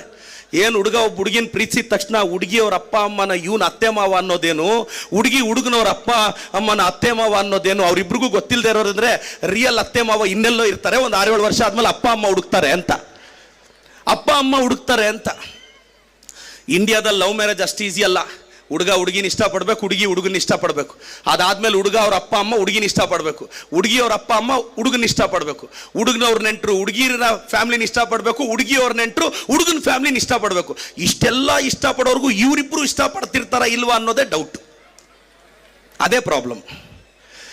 ದಾಂಪತ್ಯದಲ್ಲಿ ಬಹಳಷ್ಟು ಜನ, ನಾನು ಮದುವೆ ಆಗೋದಕ್ಕಿಂತ ಮುಂಚೆ ದಾಂಪತ್ಯದ ಬಗ್ಗೆ ಮಾತಾಡ್ತಿದ್ದೆ. ಅವರೆಲ್ಲ ಹೇಳ್ತಿದ್ದು, ಮಗನೇ ಮದುವೆ ಆಗಿ ಫಿಲಾಸಫಿ ಮಾತಾಡೋಕೆ ಗೊತ್ತಾಗುತ್ತೆ ಅಂತ. ಮದುವೆ ಆಗಿರೋ ಸತ್ರಲ್ಲಿ ತುಂಬ ಚೆನ್ನಾಗಿರುತ್ತೆ ಸರ್. ಬೆಳಗ್ಗೆ 5 ಗಂಟೆಗೆ ಹೆಂಡತಿ ಎದ್ದು ಕೌಸಲ್ಯ ಸುಪ್ರಜಾ ರಾಮಪೂರ್ವ ಸಂಧ್ಯಾ ಪ್ರವರ್ತಿತ ಕ್ಯಾಸೆಟ್ ಹಾಕಿ ಮನೆ ಮುಂದೆ ರಂಗೋಲಿ ಹಾಕಿ ಗಂಡನಿಗೆ ಬೆಡ್ ಕಾಫಿ ಕೊಟ್ಟು ಸ್ನಾನಕ್ಕೆ ಟವಲ್ ಕೊಟ್ಟು ತಿಂಡಿ ಹಾಕ್ಕೊಟ್ಟು ಬಾಕ್ಸ್ಗೆ ಹಾಕ್ಕೊಟ್ಟು ರೀ ಬೇಗ ಮನೆಗೆ ಬನ್ರಿ ಅಂತ ಕರೀತಾಳೆ. ಇನ್ನು ಈ ಹುಡುಗನೂ ಅಷ್ಟೇ, ಅತಿಗತಿ ಚಿನ್ನ ರನ್ನ ಬಂಗಾರು ಟೈಟ್ಲ್ಗಳ ಅವಶ್ಯಕತೆ ಇಲ್ಲದೆ ಇದ್ರು ಟೈಟ್ಲ್ಗಳು ಹಾಕಿ ಬಳಸ್ತಾ ಇರ್ತಾನೆ. ಒಂದು 6 ತಿಂಗಳಾದ್ಮೇಲೆ ಕೌಸಲ್ಯ ಸುಪ್ರಜಾ ರಾಮಪೂರ್ವ ಸಂಧ್ಯಾ ಪ್ರವರ್ತಿತ ಕ್ಯಾಸೆಟ್ ಕಳೆದೋಗುತ್ತೆ. ಮನೆ ಮುಂದೆ ರಂಗೋಲಿ ಪೇಂಟಿಂಗ್ ಅಲ್ಲಿ ಬಿದ್ದೋಗುತ್ತೆ. ಬೆಡ್ ಕಾಫಿ ಕೊಡ್ತೀನಿ ಇರ್ರಿ, ಸ್ನಾನಕ್ಕೆ ಟವಲ್ ಎತ್ಕೊಂಡು ಹೋಗಕ್ಕಾಗಲ್ವಾ? ಹೋಗ್ ಬರಲ್ಲ, ಅದನ್ನ ಡೈಲಿ ಹೇಳ್ಬೇಕಾ? ಮದುವೆ ಆಗಿರೋ ಹೊಸತ್ರಲ್ಲಿ ಸಂಜೆ 5 ಗಂಟೆ ಆದ್ರೆ ಸಾಕು ಮನೆಗೆ ಹೋಗೋಣ ಅಂತ ವೆಯ್ಟ್ ಮಾಡ್ತಿದ್ದ ಗಂಡ ಬರ್ತಾ ಬರ್ತಾ ರಾತ್ರಿ 10 ಗಂಟೆ ಆದ್ರೂ ಬರಲ್ಲ. ಆಗ ಹೆಂಡತಿ ಹೋಗಿ ಅತ್ತೆ ಹತ್ರ, ಅತ್ತೆ ನಿಮ್ಮ ಮಗ ಬಂದಿಲ್ಲ ಫೋನ್ ಮಾಡಿ ಅಂದ್ರೆ, ನೀವು ಕರೆ ಮಾಡಿರುವ ಚಂದಾದಾರರು ವ್ಯಾಪ್ತಿ ಪ್ರದೇಶದಿಂದ ದೂರ ಉಳಿದಿದ್ದಾರೆ ಅಂತ ಬರುತ್ತೆ. ಅಣ್ಣ ರಾತ್ರಿ 10:30ಗೋ 11 ಗಂಟೆಗೋ ಮನೆಗೆ ಹೋದ್ರೆ ಬಾಗಿಲು ತೆಗಿಯುವಾಗ ಅಮ್ಮ ಹತ್ರ ಬಂದು ಬಾಗಿಲು ತೆಗಿತಾರೆ. ಅದನ್ನೆಲ್ಲ ಪ್ರೀತಿ ಅನ್ಕೋಬೇಡಿ, ಡೌಟ್ ಅಣ್ಣ ಅದು. ನೀವು 10:30 11 ಗಂಟೆಗೆ 12 ಗಂಟೆಗೆ ಮನೆಗೆ ಹೋದ್ರೆ ಅಮ್ಮ ಹತ್ರಕ್ಕೆ ಬಂದು ಡೋರ್ ತೆಗಿತಾಳೆ. ಭಾಳಷ್ಟು ಜನಕ್ಕೆ ನೀವೇನು ಅನ್ಕೋದು ನಮ್ಮಮ್ಮಗೆ ಏನು ಪ್ರೀತಿನೋ ಅಂತ. ಭಾಳಷ್ಟು ಜನ ತಾಯಂದ್ರು ಮಕ್ಕಳ ಮೇಲೆ ದೊಡ್ಡ ಕನಸು ಕಟ್ಕೊಂಡಿರ್ತೀರ. ಮೇಡಮ್ ನಿಮಗೆ ಮದುವೆ ಆದಾಗ ನಿಮ್ಮ ಗಂಡ ನಿಮ್ಮ ಮಾತು ಕೇಳಬೇಕು ಅಂತ ಬಯಸಿದ್ದು ನೀವು ತಪ್ಪು, ಕರೆಕ್ಟ್ ತಾನೆ? ಬಿಟ್ಬಿಡಿ ಮೇಡಮ್, 25 ವರ್ಷ ಅವ್ನ ಪಾಡ್ಗೆ ಅವ್ನು ಓಡಾಡ್ಕೊಂಡಿರ್ತಾನೆ ಊರಲ್ಲಿ. ಅತಿ ಮಾಡಿದ್ರಿ ಯಾವಾಗ ನನಗೆ ಸೊಸೆ ಕೊಡ್ತೀಯಾ, ಯಾವಾಗ ಸೊಸೆ ಕೊಡ್ತೀಯಾ, ಮನೆಗೆ ಮಹಾಲಕ್ಷ್ಮಿನ ತರ್ತೀಯಾ, ಸರಸ್ವತಿನ ತರ್ತೀಯಾ, ಆರಾಮಾಗಿ ಓಡಾಡ್ಕೊಂಡಿದ್ದ. ನೀವೇ ಅವನಿಗೆ ಮದುವೆ ಮಾಡಿದ್ರಿ. ಈಗ ಮದುವೆ ಮಾಡಿದ್ಮೇಲೆ ಹೆಂಡತಿ ಮಾತು ಕೇಳ್ತಾನೆ ಅಂತ. ಮೇಡಮ್ ಪಕ್ಕದ ಮನೆಯವ್ರ ಮಾತು ಕೇಳಿದ್ರೆ ಸುಮ್ಮನೆ ಇರ್ತೀರಾ? ಅತ್ತೆ ಸೊಸೆ ಒಂದಾಗ್ತಾರೆ ಮತ್ತೆ. ಯಾಕಿದು ಹೇಳ್ತಾ ಇದ್ದೀನಿ ಅಂದರೆ, ನಾನು ಎಲ್ರಿಗೂ ರಿಕ್ವೆಸ್ಟ್ ಮಾಡೋದು, ದಯವಿಟ್ಟು ನಿಮ್ಮ ಮಕ್ಕಳನ್ನ ಜವಾಬ್ದಾರಿಯಿಂದ ಬೆಳೆಸಿ. ಮಕ್ಕಳಿಗೋಸ್ಕರ ಆಸ್ತಿ ಅಲ್ಲ, ಮಕ್ಕಳನ್ನೇ ಆಸ್ತಿಯನ್ನಾಗಿ ಮಾಡಿ. ಸೋತೋದ್ರೆ ಪರವಾಗಿಲ್ಲ, ಮನೆಗೆ ಬಂದಾಗ ನೋಡಿ ಭಾಳಷ್ಟು ಜನ ತಾಯಂದ್ರಿಗೆ ಗೊತ್ತಿರೋ ವಿಚಾರ ನೀವು ಗಮನಿಸಿ ನೋಡಿ. ನೀನು ಗೆದ್ದು ಮನೆಗೆ ಬರ್ತೀಯೋ ಸೋತ್ ಮನೆಗೆ ಬರ್ತೀಯೋ, ನಿಮ್ಮ ಅಮ್ಮಗೆ ಗೊತ್ತಿರೋ ಒಂದೇ ಆನ್ಸರ್, ಫಸ್ಟ್ ಊಟ ಮಾಡೋಗಿ ಮಗ ಅಂತಾರೆ. ನಿಮ್ಮ ಅಮ್ಮಗೆ ಗೊತ್ತಿರೋ ಒಂದೇ ಆನ್ಸರ್, ಸಾಧ್ಯ ಆದರೆ ತಾಯಿನ ಕಡಿಮೆ ಹರ್ಟ್ ಮಾಡೋಣ, ತಂದೆನ ಕಡಿಮೆ ಹರ್ಟ್ ಮಾಡೋಣ. ತಂದೆ ತಾಯಿ ನಾವು ಹರ್ಟ್ ಮಾಡೇ ಮಾಡ್ತೀವಿ ಸರ್, ಮಾಡದೇ ಇರೋಕ್ಕಾಗಲ್ಲ. ಸಾಧ್ಯ ಆದರೆ ಕಡಿಮೆ ಹರ್ಟ್ ಮಾಡಿ. ನಾನು ಹೇಳೋದಿಷ್ಟೇ ತಾಯಿ, ಎಲ್ಲ ಹೆಣ್ಮಕ್ಳಿಗೆ ಹೇಳೋದಿಷ್ಟೇ. ಅವ್ರು ನೋಡಿದ ಸ್ಕೂಲ್ಗೆ ಹೋದ್ರಿ, ಅವ್ರು ಕಳ್ಸಿದ ಕಾಲೇಜ್ಗೆ ಹೋದ್ರಿ, ಅವ್ರು ಕೊಡ್ಸಿದ ಬಟ್ಟೆ ಹಾಕ್ಕೊಂಡ್ರಿ, ಅವ್ರು ಹೇಳಿದ ಮಾತೆಲ್ಲ ಕೇಳಿದ್ರಿ. ಸಾಧ್ಯ ಆದರೆ ಚೌಲ್ಟ್ರಿ ಬುಕ್ ಮಾಡೋ ಆಪ್ಷನ್ನು ಅವ್ರು ಕೊಟ್ಟು ಬಿಡಿ ಅಂತ. ಅದೊಂದೇ ನಿಮ್ಮ ಮೇಲೆ ಅವ್ರು ಇಟ್ಕೊಂಡಿರೋ ಎಕ್ಸ್ಪೆಕ್ಟೇಷನ್ನು. ಚೌಲ್ಟ್ರಿನೂ ಅವರೇ ಬುಕ್ ಮಾಡಕ್ಕೆ ಬಿಟ್ಬಿಡಿ.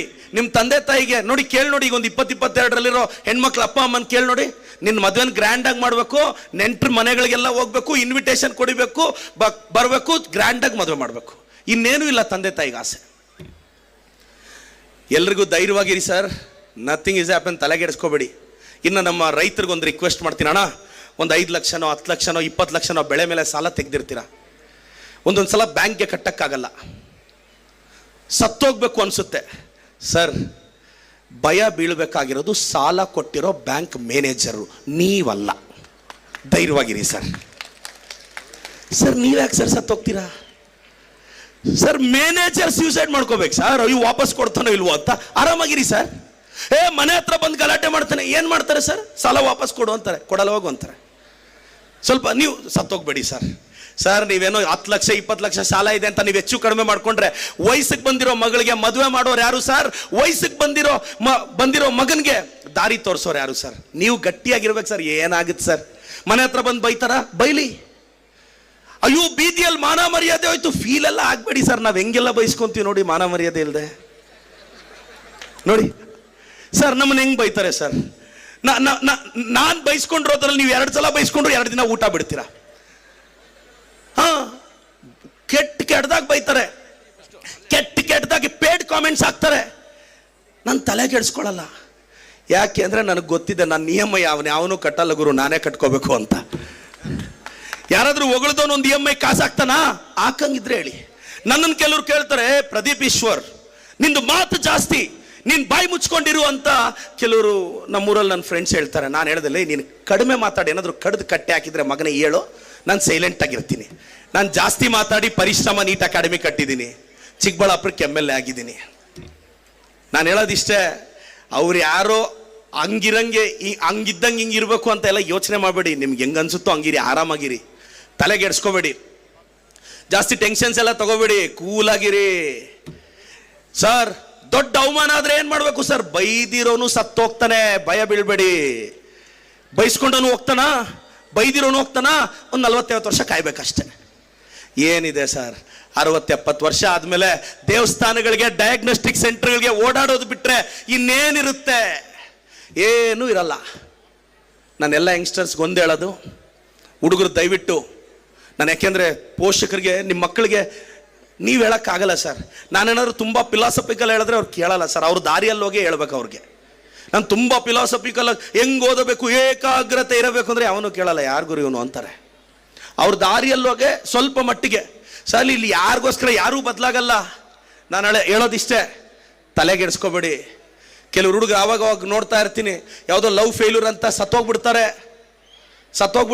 ಏನು ಡೈಲಾಗು, ಪ್ರೀತಿಯಲ್ಲಿದ್ದಾಗ 7 ಜನ್ಮಕ್ಕೂ ನೀನೇ ಬೇಕು, ಮದುವೆ ಆದ್ಮೇಲೆ 6 ತಿಂಗಳಾದ್ಮೇಲೆ ಈ ಡೈಲಾಗ್ ಹೇಳೋ ನೋಡೋಣ. ಮದುವೆಗಿಂತ ಮುಂಚೆ ಪ್ರೀತಿಲಿದ್ದಾಗ 7 ಜನ್ಮಕ್ಕೂ ಯಾವುದೋ ಹೊಸ ಸಾಂಗ್ ಬರುತ್ತೆ, ಕೇಳೋದು, ಇನ್ಸ್ಪೈರ್ ಆಗೋದು. ಮದುವೆ ಆದ್ಮೇಲೆ 6 ತಿಂಗಳಾದ್ಮೇಲೆ ಈ ಡೈಲಾಗ್ ವ್ಯಾಲಿಡಿಟಿನೇ ಇರಲ್ಲ. ಮದುವೆ ಆಗಿರೋ ಅಂಕಲ್ಸ್ಗೆಲ್ಲ ಗೊತ್ತಿದ್ದು. ಮದುವೆ ಆದ್ಮೇಲೆ ಅಲ್ವಾ ಸರ್, ತುಂಬಾ ಚೆನ್ನಾಗಿ ಬೆಳೆದಂತ ಹುಡುಗನ್ಗೆ ಟಿವಿ ನೋಡುವಾಗ ಕರೆಂಟ್ ಹೋದ್ರೆ ಅದೇ ದೊಡ್ಡ ಕಷ್ಟ, ರಿಮೋಟ್ ಎತ್ತು ಬಿಸಾಕ್ತಾನೆ. ತುಂಬಾ ಚೆನ್ನಾಗಿ ಬೆಳೆದಂತ ಹುಡುಗಿಗೆ ಮುಖದ ಮೇಲೆ ಮೊಡವೆ ಬಂದ್ರೆ ಅದೇ ದೊಡ್ಡ ಕಷ್ಟ, ಹೋಗ್ ಮಮ್ಮಿ ನಾನು ಕಾಲೇಜ್ಗೆ ಹೋಗಲ್ಲ ಅಂತಾಳೆ. 90% ಬರೋ ಮಗ 60% ಬಂದ್ರೆ ಅವ್ರ ಅಪ್ಪನ್ಗೆ ಅದೇ ದೊಡ್ಡ ಕಷ್ಟ. ಇನ್ ಟೈಮ್ಗೆ ಬಾಯ್ ಫ್ರೆಂಡ್ ಮೆಸೇಜ್ ಬರಲ್ಲ ಅಂದ್ರೆ ಬೆಳೆದ್ ನಿಂತಿರೋ ಹುಡುಗಿಗೆ ಅದೇ ದೊಡ್ಡ ಕಷ್ಟ. ಇಷ್ಟಪಟ್ಟು ಹುಡುಗಿ ಮತ್ತೊಬ್ಬನ ಜೊತೆ ಸಲಿಗೆಯಿಂದ ಮಾತಾಡಿದ್ರೆ ಬೆಳೆದ್ ನಿಂತಿರೋ ಹುಡುಗನಿಗೆ ಅದೇ ದೊಡ್ಡ ಕಷ್ಟ. ಕಷ್ಟ ಅಂದ್ರೆ ಯಾವ್ದು ಗೊತ್ತಾಗೋರು? ತುಂಬಾ ಚೆನ್ನಾಗಿ ಬೆಳೆದಂತ ಹುಡುಗನಿಗೆ ಟಿವಿ ನೋಡುವಾಗ ಕರೆಂಟ್ ಹೋಯ್ತು ಅಂತ ರಿಮೋಟ್ ಎದ್ದು ಬಿಸಾಕ್ತಾನೆ ನೋಡಿ. ಅವನಿಗೊಂದೇ ಒಂದ್ಸಲ ಕರೆಂಟ್ ಕಂಬ ಹತ್ತಿ ಶಾಕ್ ತಿಂದು ಸತ್ತೋಗಿರೋ ಲೈನ್ ಮ್ಯಾನ್ ಮಗನ ಕಷ್ಟ ತೋರಿಸಿ, ಮಗನೇ ಅವನದಲ್ಲೇ ಕಷ್ಟ ನಿಂದಲ್ಲ ಅಂತ. ಮುಖದ ಮೇಲೆ ಮೊಡವೆ ಬಂತು ಅಂತ ಬೇಜಾರು ಬೀಳೋ ಹುಡುಗಿಗೆ ಹಳ್ಳಿಗಳ ಕಡೆ ಹೆರಿಗೆ ಟೈಮಲ್ಲಿ ಸರ್ಕಾರಿ ಆಸ್ಪತ್ರೆ ಜನರಲ್ ವಾರ್ಡ್ ಅಲ್ಲಿ ಬಡ ಕುಟುಂಬದ ಹೆಣ್ಣು ಮಕ್ಕಳು ಅನುಭವಿಸೋ ಹೆರಿಗೆ ನೋವು ತೋರಿಸಿ, ಅದಮ್ಮ ಕಷ್ಟ ನಿಂದಲ್ಲ ಅಂತ. 90% ಬರೋ ಮಗ 60% ಬಂದಂತ ಬೇಜಾರು ಬೀಳೋ ತಂದೆಗೆ ಮಾನಸಿಕ ಅಸ್ವಸ್ಥ ಹುಡುಗನ ತಂದೆಯ ಸಹನೆ ತೋರಿಸಿ. ಇನ್ ಟೈಮ್ಗೆ ಬಾಯ್ ಫ್ರೆಂಡ್ ಮೆಸೇಜ್ ಬರಲಿಲ್ಲ ಅಂತ ಬೇಜಾರು ಬೀಳೋ ಹುಡುಗಿಗೆ ತಂದೆ ತಾಯಿನ ಕಳ್ಕೊಂಡು ತಂಗಳನ್ನ ತಿಂದು ಔಟ್ಡೇಟೆಡ್ ಬುಕ್ಸ್ ಓದಿ ಅಪ್ಡೇಟ್ ಆಗಿ ರ್ಯಾಂಕ್ ಬರೋ ಸ್ಲಮ್ ಹುಡುಗಿಯರ ಕತೆ ತೋರಿಸಿ. ಇಷ್ಟಪಟ್ಟು ಹುಡುಗಿ ಮತ್ತೊಬ್ಬನ ಜೊತೆ ಸಲಿಗೆಯಿಂದ ಮಾತಾಡಿದ್ರು ಅಂತ ಬೇಜಾರು ಬೀಳೋ ಹುಡುಗರಿಗೆ ತಂದೆ ತಾಯಿನ ಕಳ್ಕೊಂಡು ಬ್ಯಾಕ್ ಗ್ರೌಂಡ್ ಇಲ್ಲದೆ ವಿಧಾನಸೌಧದಲ್ಲಿ ಒಂದು ಚೇರ್ಗೆ ಖರ್ಚೀಪ್ ಆಗಿರೋ ನನ್ನಂತವನ್ನು ತೋರಿಸಿ.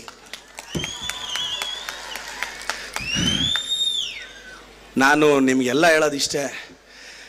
ನಾನು ಇದನ್ನ ಯಾವುದೋ ಬುಕ್ಕಲ್ಲಿ ಓದ್ಕೊಂಡು ಯಾವುದೋ ಸಿನಿಮಾ ನೋಡ್ಕೊಂಡು ಡೈಲಾಗ್ ಹೇಳ್ತಿಲ್ಲ. ನನ್ನನ್ನು ಬೈತಿರ್ತಾರೆ, ಇವನು ಡೈಲಾಗ್ ಹೇಳ್ತಿರ್ತಾನೆ. ನೀವು ಹೇಳಿ ನೋಡೋಣ ಬರುತ್ತೇನ? ನಿಮ್ಮನೆಯಲ್ಲೂ ಟಿ ವಿ ಇದೆಲ್ಲ, ರಿವೈಂಡ್ ಮಾಡ್ಕೊಂಡು ಒಂದು ಡೈಲಾಗ್ ಹೇಳಿ ನೋಡೋಣ. ಡೈಲಾಗ್ ಅಲ್ಲ ಸರ್, ಇದು ಸರಸ್ವತಿ ಸರ್, ಇದು ಸರಸ್ವತಿ. ಇದು ನಾನು ಸರಸ್ವತಿ ನೊಲಿಸ್ಕೊಂಡಿದ್ದೀನಿ, ಅದಕ್ಕೆ ಲಕ್ಷ್ಮೀ ದೇವಿನೂ ಜೊತೆಯಲ್ಲಿದ್ದಾಳೆ. ವರ್ಷಕ್ಕೆ 700-800 ಜನ MBBS ಡಾಕ್ಟರ್ಸ್ನ ರೆಡಿ ಮಾಡ್ತಿದ್ದೀನಿ. ಒಂದು ಸಂಸ್ಥೆ ಕಟ್ಟಿದ್ದೀನಿ. ದೈವ ಬಲ ಚೆನ್ನಾಗಿತ್ತು. ನನಗೆ ಕಾಶಿ ವಿಶ್ವನಾಥನ ಆಶೀರ್ವಾದ ನನಗೆ ಭಾಳ ಮುಖ್ಯ. ನನಗೆ ದೈವ ಸಂಕಲ್ಪ ಇಲ್ಲ ಅಂದರೆ ಇವೆಲ್ಲ ಆಗಲ್ಲ ಸರ್. ಅಣ್ಣ ರವಿ ಅಣ್ಣ, ಭೋಗನಂದೀಶ್ವರ ಟೆಂಪಲ್ ಇದೆ ನಮ್ಮಲ್ಲಿ. ಶಿವರಾತ್ರಿಯಲ್ಲಿ ಭೋಗನಂದೀಶ್ವರ ಟೆಂಪಲಲ್ಲಿ ರಥ ಮುರಿದೋಗುತ್ತೆ. ಅದಾಗಿದ್ದು 1 ತಿಂಗಳಿಗೆ ನನಗೆ ಟಿಕೆಟ್ ಸಿಗುತ್ತೆ. ಆ ಭೋಗನಂದೀಶ್ವರ ನನ್ನನ್ನು ಗೆಲ್ಸ್ಕೊಂಡ್ಬರ್ತಾನೆ. ನೀವು ನಂಬ್ತಿರಲ್ಲ, ನನಗೆ ಬಿ ಫಾರ್ಮ್ ಸಿಕ್ಕಿದ್ದು 1 ವರ್ಷದ ಹಿಂದೆ. ನಾನು ಕಾಶಿ ವಿಶ್ವನಾಥನ ದೇವಸ್ಥಾನದಲ್ಲಿ ದರ್ಶನಕ್ಕೆ ಹೋಗಿರ್ತೀನಿ. ಇವೆಲ್ಲ ಕೋ ಇನ್ಸಿಡೆನ್ಸಸ್. ಈ ದೇವಸ್ಥಾನಕ್ಕೆ ಬಂದು ಹೋಗಿದ್ದೀನಿ, ರಾಜಭವನಕ್ಕೂ ಹೋಗ್ತೀನೇನೋ, ನಂಬಿಕೆ ಇದೆ, ದೇವ್ರ ಆಶೀರ್ವಾದ. ಪೂಜೆಗೆ ಬರ್ತೀನಣ್ಣ, ನನಗೆ ನಂಬಿಕೆ ಇದೆ. ನಾನೆಲ್ಲ ಪುಕ್ಸಟ್ಟೆ ಸಿಗೋ ಕನಸನ್ನ ಕಾಣಕ್ಕೆ ಏನು ಪ್ರಾಬ್ಲಮ್ ಇದೆ? ಕನಸು ಪುಕ್ಸಟ್ಟೆಲ್ಲೋ ದೊಡ್ಡದಾಗಿ ಕಾಣೋಣ. ಮತ್ತೆ ನಾಳೆ ಕಷ್ಟಪಟ್ಟು ಪಡೆಯೋ ಗೆಲುವನ್ನ ಹೆಂಗೆ ಸೆಲೆಬ್ರೇಟ್ ಮಾಡೋಕ್ಕಾಗತ್ತೆ ಸರ್? ಎಲ್ಲ 40-50 ವರ್ಷ ದಾಟಿರೋರ್ಗೆ ಆರೋಗ್ಯ ಜೋಪಾನ ಸರ್, ಆರಾಮಾಗಿರಿ ಸರ್, 4 ಕಾಸು ಎತ್ತಿಟ್ಕೊಳ್ಳಿ ಸರ್, ಮಕ್ಕಳಿಗೆ ಎಷ್ಟಾದರೂ ಇದು ಮಾಡಿ, ಸ್ವಲ್ಪ ದುಡ್ಡಾದರೂ ಇರಲಿ ಸರ್. ನಾಳೆ 60-70 ವರ್ಷ ಆದರೆ ಒಂದೊಳ್ಳೆ ಹಾಸ್ಪಿಟ್ಲಲ್ಲಿ ಒಂದೊಳ್ಳೆ ಟ್ರೀಟ್ಮೆಂಟ್ ತಗೊಳ್ಳೋ ಶಕ್ತಿ ಆದರೂ ಇರ್ಬೇಕು ಸರ್. ಅಷ್ಟೆಲ್ಲ ದುಡ್ದು ಒಂದು MRI ಸ್ಕ್ಯಾನ್ಗೋ ಒಂದು CT ಸ್ಕ್ಯಾನ್ಗೋ ದೊಡ್ಡ ಸಾಲಲ್ಲಿ ಆಸ್ಪತ್ರೆಯಲ್ಲಿ ನಿಲ್ಲೋ ಪರಿಸ್ಥಿತಿ ನಿಮಗೆ ಬರಬಾರ್ದು ಸರ್. ನಾಳೆ ಮೆಡಿಸಿನ್ಗೂ ಮಾತ್ರೆಗಳಿಗೂ ದುಡ್ಡನ್ನ ಯಾರನ್ನೋ ನೆಂಟರನ್ನ ಕೇಳಿ ಗೂಗಲ್ ಪೇ ಮಾಡಿಸ್ಕೊಂಡ ಇರಬಾರ್ದು ಸರ್. ಎಲ್ಲೋ ಗೂಗಲಲ್ಲೇ ಇಲ್ಲದೆ ಇರೋ ನಿಮ್ಮ ಮಗನ ಇತಿಹಾಸನ ಗೂಗಲಲ್ಲಿ ಬರ್ಸಿರ್ತೀರಾ, ನಿಮ್ಮ ಮಗಳ ಇತಿಹಾಸನ ಗೂಗಲಲ್ಲಿ ಬರಂಗೆ ಮಾಡಿರ್ತೀರಾ. ಆದರೂ ಮಕ್ಕಳು ನೆಗ್ಲೆಕ್ಟ್ ಮಾಡಿ ಹೊರಟೋಗ್ತಾರೆ. ತಪ್ಪೇನಿಲ್ಲ ಸರ್, ನೀವು ಅವ್ರನ್ನೂ ಬ್ಲೇಮ್ ಮಾಡಬಾರ್ದು ಸರ್ ಜಾಸ್ತಿ. ಅವ್ರಿಗೂ ಹೆಂಡ್ತಿ ಮಕ್ಕಳು ಫ್ಯೂಚರು ಅವ್ರ ಎಜುಕೇಷನ್ ಎಲ್ಲ ಇರುತ್ತೆ ಸರ್. ಇದನ್ನ ಅರ್ಥ ಮಾಡ್ಕೊಳ್ಳಿ ಸರ್. ಸುಮ್ಮನೆ ಯಾವುದೋ ಕಾಲದಲ್ಲಿ ಒಬೇರಾಯನ ಕಾಲದಲ್ಲೆಲ್ಲ ಇರಬೇಡಿ ಸರ್. ಸಾಕಿದ್ದೀರಾ, ಮದುವೆ ಮಾಡಿದ್ದೀರಾ, ಅವ್ರ ಭಾಗ ಅವ್ರಿಗೆ ಕೊಡಿ, ಜಾಸ್ತಿ ಎಕ್ಸ್ಪೆಕ್ಟೇಷನ್ಸ್ ಇಟ್ಕೋಬೇಡಿ ಅಷ್ಟೇ. ನೀವೊಂದು ಮಗಳಿಗೆ ಮದುವೆ ಮಾಡಿ ಕಳಿಸಿದ್ರೆ ಭಾಳಷ್ಟು ಜನ ಹೆಣ್ಮಕ್ಳಿಗೆ ಗೊತ್ತಿಲ್ಲ, ಮದುವೆ ಗ್ರ್ಯಾಂಡ್ ಆಗುತ್ತೆ, ಮದುವೆ ಫಿಕ್ಸ್ ಆಗುತ್ತೆ ರೀ, ಇಂಥ ಸ್ಕೂಲ್ಗೆ ಹಾಕ್ರಿ ಅಂತ ಹೇಳೋದೇ ಅಮ್ಮನ ಕರ್ತವ್ಯ. ಸ್ಕೂಲ್ ಫೀಸ್ ಕಟ್ಟೋದು ಅಪ್ಪನೇ ಸರ್. ಇಂಥ ಹುಡುಗ ಇರ್ಲಿ ಅಂತ ಹೇಳಿ ಅಮ್ಮ ಹೇಳಿದ್ರೆ ಚೌಲ್ಟ್ರಿಗೆ ಅಡ್ವಾನ್ಸು, ಮುತ್ತೂಟೋ ಮಣಾಪುರಂ ಅಲ್ಲಿ ಗೋಲ್ಡ್ ಫ್ಲೆಡ್ಜ್ ಮಾಡು, 40-50 ಲಕ್ಷ ಸಾಲ ಮಾಡು, 2% 3% ಬಡ್ಡಿ ಕಟ್ಟು ಅಪ್ಪನ ಹೆಗಲಿಗೆ. ಆದ್ರೂ ಅಮ್ಮ ಎಮೋಷನಲ್ ಆಗ್ತಿರ್ತಾಳೆ. ಮಗಳನ್ನ ಗಂಡನ ಮನೆಗೆ ಕಳ್ಸೋವಾಗ ಕಾರ್ ಹತ್ಸಕ್ಕೋ ಬಡ್ಜೆಟ್ ಸಪೋರ್ಟ್ ಮಾಡ್ಲ ಅಂದ್ರೆ ಬಸ್ ಹತ್ಸಕ್ಕೆ ಹೋಗೋವಾಗ ಅಮ್ಮ ಅಳ್ತಿರ್ತಾಳೆ, ಬಿಕ್ಕಳಿಸಿ ಅಯ್ಯೋ ನನ್ನ ಮಗಳನ್ನ ಅಳಿಯ ಚೆನ್ನಾಗಿ ನೋಡ್ಕೊಂತಾನೆ ಇಲ್ವೋ. ದೂರದಲ್ಲಿ ಅವ್ರ ಅಪ್ಪ ಅಳಲ್ಲ, ಸೈಲೆಂಟ್ ಆಗಿರ್ತಾರೆ. ಯಾಕೆಂದ್ರೆ ಅವ್ರ ಅಪ್ಪ ಸೈಲೆನ್ಸ್ ಅಲ್ಲಿ ಒಂದು ಮೆಸೇಜ್ ಇದೆ, ಅಪ್ಪಿ ತಪ್ಪಿ ಅವ್ನ ಕೈ ಕೊಟ್ರೆ ಮತ್ತೆ ಯುವರಾಣಿ ತರ ನಾನು ನೋಡ್ಕೊಂತೀನಿ, ಹೋಗ್ ಮಗಳೇ ಅನ್ನೋ ಈ ಮೆಸೇಜ್ನ ಎಷ್ಟು ಜನ ಹೆಣ್ಮಕ್ಳು ಅರ್ಥ ಮಾಡ್ಕೊಂತ ಇದ್ದಾರೆ? ನಿನ್ನ ಗೆಲುವಿನ ಹಿಂದೆ ಇರೋದೇ ನಿಮ್ಮ ತಾಯಿ, ಆದ್ರೆ ನಿಮ್ಮ ತಾಯಿಯ ಯಶಸ್ಸೇ ನಿಮ್ಮ ತಂದೆ ಅಲ್ವಾ? ಈ ಡೈಲಾಗ್ ಹೇಳ್ತಾ ಇಲ್ಲ ಸಮಾಜದಲ್ಲಿ. ದುಡ್ದು ಎಲ್ಲ ಎಸ್, ನಮ್ಮ ಕನ್ಸೇನು 25-26 ವರ್ಷ ನಮಗೋಸ್ಕರ ಬದುಕ್ರೆ, 75 ವರ್ಷ ಮಕ್ಕಳಿಗೋಸ್ಕರ ಬದುಕೋದು. ದಯವಿಟ್ಟು ಸಾಧ್ಯ ಆದರೆ ನಿಮಗೆಲ್ಲ ಒಳ್ಳೇದಾಗಬೇಕು ಸರ್.